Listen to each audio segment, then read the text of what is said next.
Bonjour, je m'appelle Aïcha Charahdine, je suis professeure au lycée Salah Sarkhini, professeure de français.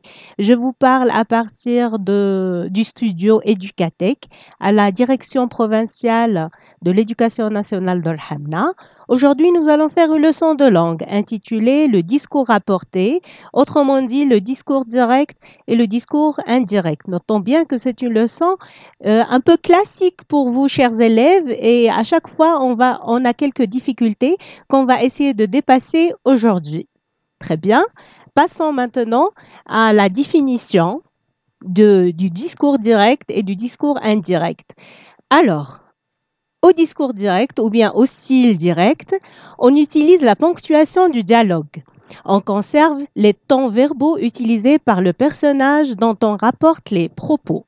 On garde également les personnes, les marques de lieu et de temps qu'il avait choisies. Enfin, on conserve toutes les caractéristiques vivantes du langage oral. Apostrophe, interjection, exclamation. Regardons ensemble l'exemple.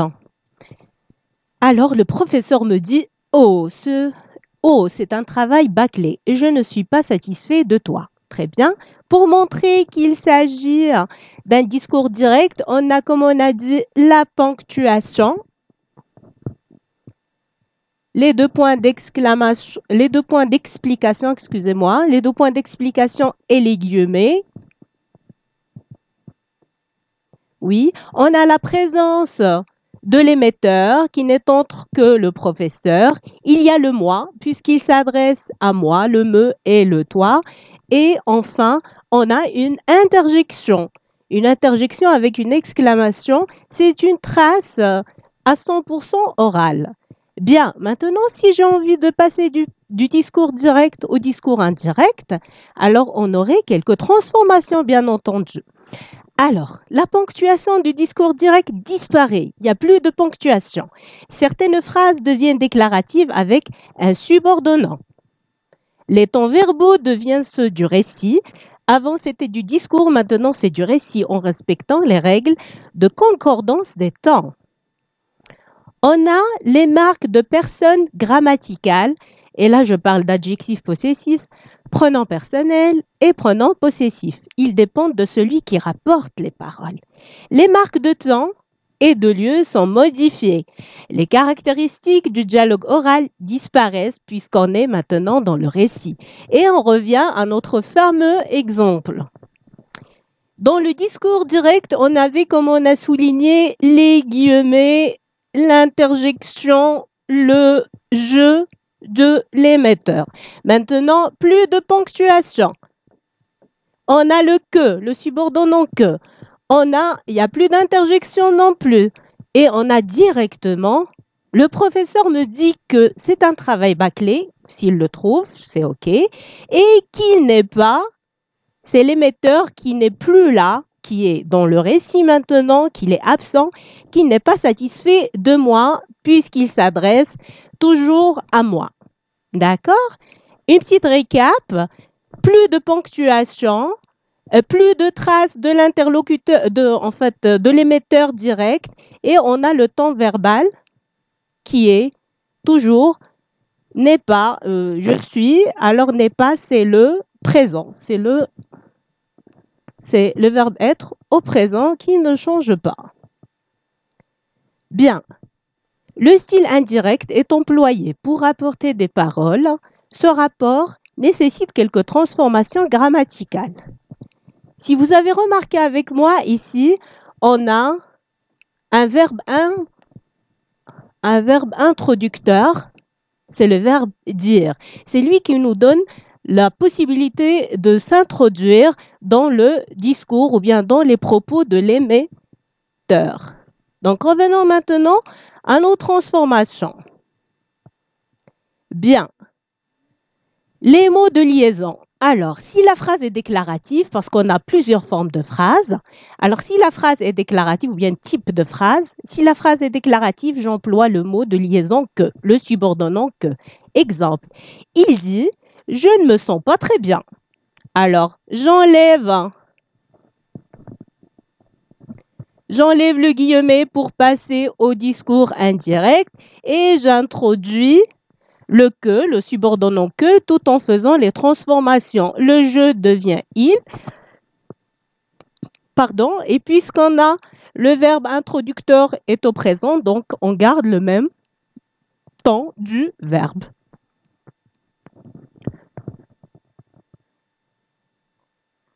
Très bien. Maintenant, si la phrase est impérative.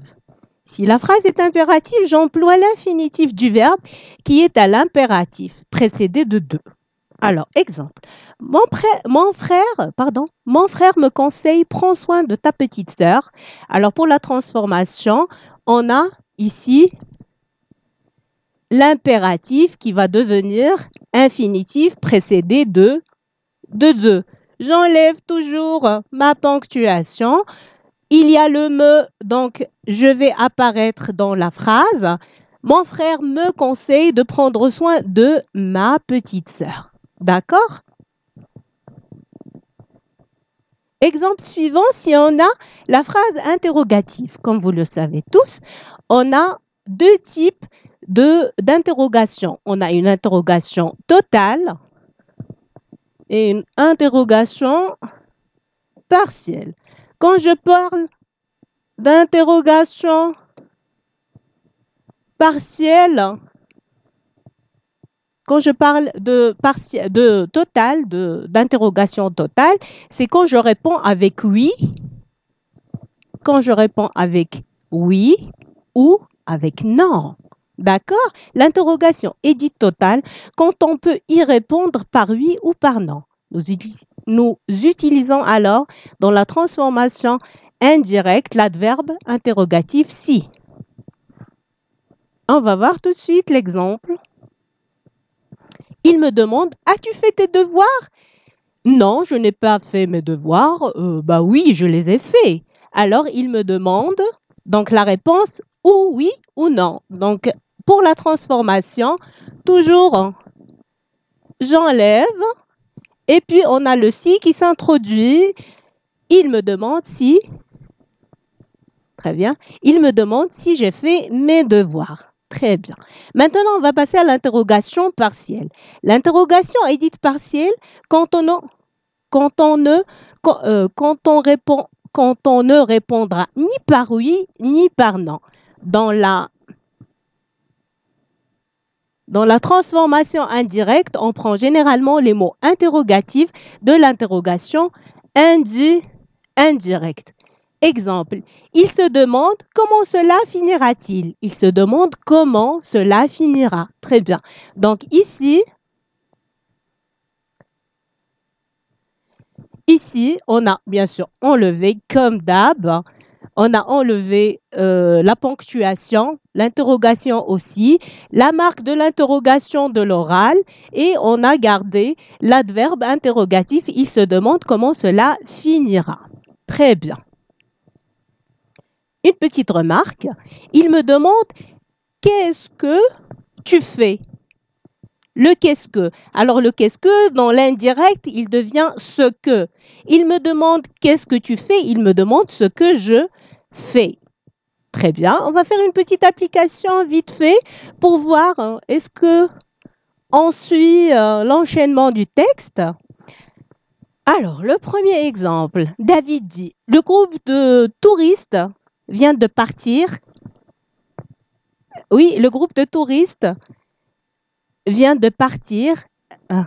David dit, ça marche. Alors, David dit que, puisqu'on a une phrase déclarative, alors on enlève les guillemets. On a une phrase déclarative avec un point. Il y a la transformation et l'utilisation du subordonnant. Alors, David dit que le groupe de touristes vient de partir. On va garder le temps, le même. D'accord. Deuxième phrase. Philippe demande, est-ce que le rendez-vous tient toujours? Oui, c'est une interrogation totale. On répond par oui ou par non et du coup, elle va devenir le si. Alors, Philippe demande si le rendez-vous tient toujours. Troisième phrase. Paul me dit, téléphone-moi dès que tu arrives. Ici, on a une phrase impérative qui va devenir une phrase infinitive. Paul, le verbe qui est à l'impératif va devenir à l'infinitif. Très bien. Alors, Paul me dit, téléphone-moi dès que tu arrives. La phrase devient, Paul me dit de lui téléphoner dès que j'arrive. Ce me-là, il est apparent ici. Très bien. La quatrième phrase, mes amis me demandent, quand viendras-tu? C'est une interrogation partielle. Alors, je vais garder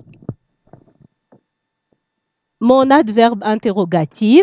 Je vais supprimer mon intonation interrogative, l'inversion du sujet aussi, et puis j'aurai mes amis demandent quand je viendrai.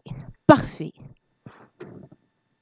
Maintenant, tout va bien puisqu'on a le verbe introducteur qui est au présent.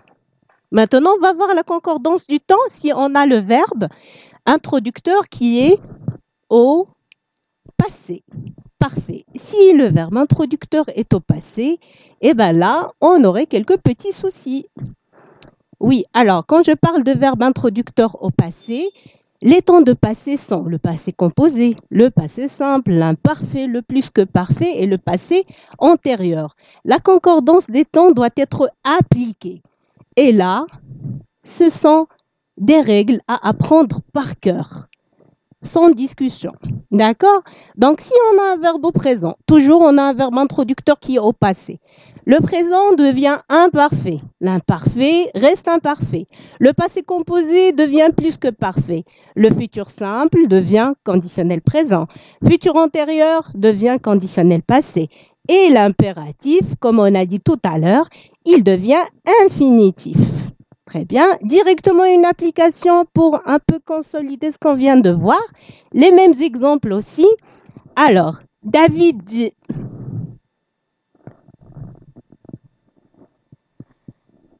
Il dit plus, il a dit. On est dans le passé. Très bien, le verbe introducteur est au passé. Alors, le groupe de touristes vient de partir. On a dit qu'il y aurait des transformations au niveau des temps des verbes. Ici, on a le présent. Et le présent va devenir imparfait et on va avoir David a dit que le groupe de touristes venait de partir. Très bien.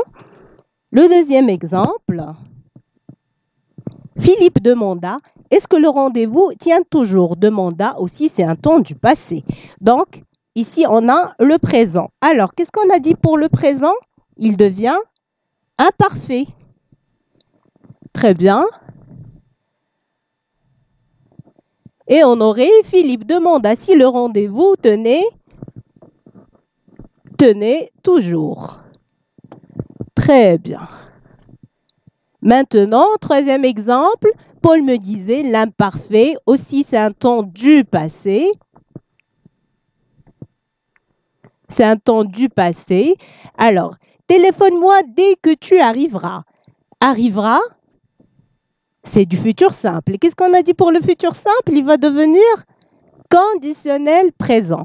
Alors, ça va devenir, Paul me disait de lui téléphoner dès que j'arriverai. Et bien sûr, on a l'impératif qui va devenir infinitif. Le quatrième exemple, mes amis m'avaient demandé, quand viendras-tu? Alors ici, qu'est-ce qu'on a? On a le futur. Et le futur, comme d'habitude, il va devenir conditionnel présent. Mes amis m'avaient demandé quand je viendrai, puisqu'on a le verbe introducteur qui est en quel temps? Allez-y, c'est le plus que parfait, un temps du passé. Maintenant, on va passer au troisième point. Et bien sûr, dans une phrase, on a des indicateurs temporels et spatiaux. Et là, quand on va les avoir, on doit faire les transformations suivantes. Donc, dans le style direct, le ici devient là. À cet endroit, là. Aujourd'hui, ce jour-là, maintenant, à ce moment-là. Hier, la veille, avant-hier, l'avant-veille. Il y a 3 jours auparavant. Demain, le lendemain. Dans 3 jours plus tard. l'année dernière, l'année précédente, l'année prochaine, l'année suivante. Là aussi, il faut apprendre ça par cœur. Il n'y a pas moyen de négocier. Il faut l'apprendre par cœur pour pouvoir faire ces transformations. Et on va faire une application pour mettre à l'épreuve ce qu'on vient de voir. Alors, David a dit, on a toujours avec le groupe de touristes, David a dit, le verbe introducteur, on est au passé. Tous les exemples sont au passé. Très bien. Et on va y introduire du temps, des indicateurs temporels. D'accord? David a dit le groupe de touristes part maintenant. Qu'est-ce qu'on a dit pour maintenant? Il va devenir ce moment-là. Alors, David a dit que le groupe de touristes partait à ce moment-là. Bien, donc on a le présent qui va devenir imparfait et maintenant qui va être ce moment-là. Bien. Le deuxième exemple, Philippe demanda, est-ce que le rendez-vous de demain tient toujours? On a demain. Alors demain, il va devenir quoi? Et tiens, va devenir quoi? Philippe demanda si le rendez-vous du lendemain, demain va être le lendemain, tenez, présent, imparfait. Troisième exemple. Paul me disait, téléphone-moi la semaine prochaine. Oui, alors la semaine prochaine, à votre avis? Oui, alors ça va être la semaine suivante. Paul me disait de lui téléphoner la semaine suivante. Parfait. Le dernier exemple, mes amis m'avaient dit, nous sommes passés te voir hier. Alors on a un hier ici, un indicateur temporel. Il va se transformer et va devenir dans le discours indirect la veille et on va avoir mes amis m'avaient dit qu'ils étaient passés me voir la veille. Aussi le verbe, le passé composé qui est devenu plus que parfait. C'est une application directe et linéaire. Il suffit d'apprendre par cœur les règles données. Bien, là, c'est une dernière application pour vraiment récapituler notre activité. Alors, on va dire si ces affirmations sont vraies ou fausses. La première affirmation, le discours rapporté peut être direct ou indirect. À votre avis, c'est vrai ou faux? Qu'est-ce qu'on a étudié aujourd'hui? Et le discours direct et le discours indirect. Donc, en effet, c'est vrai.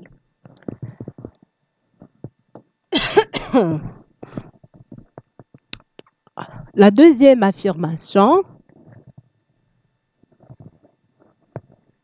Alors, il y a toujours des guillemets pour encadrer les paroles au discours indirect. Est-ce que c'est vrai, c'est le discours indirect ou bien le discours direct? Bah oui, les guillemets égale discours direct. Donc, c'est faux.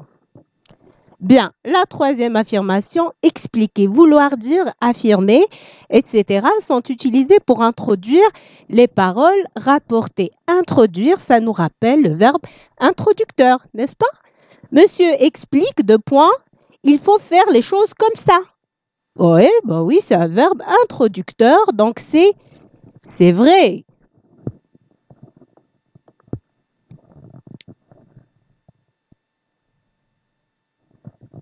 La quatrième affirmation, si le verbe introducteur est au présent ou au futur.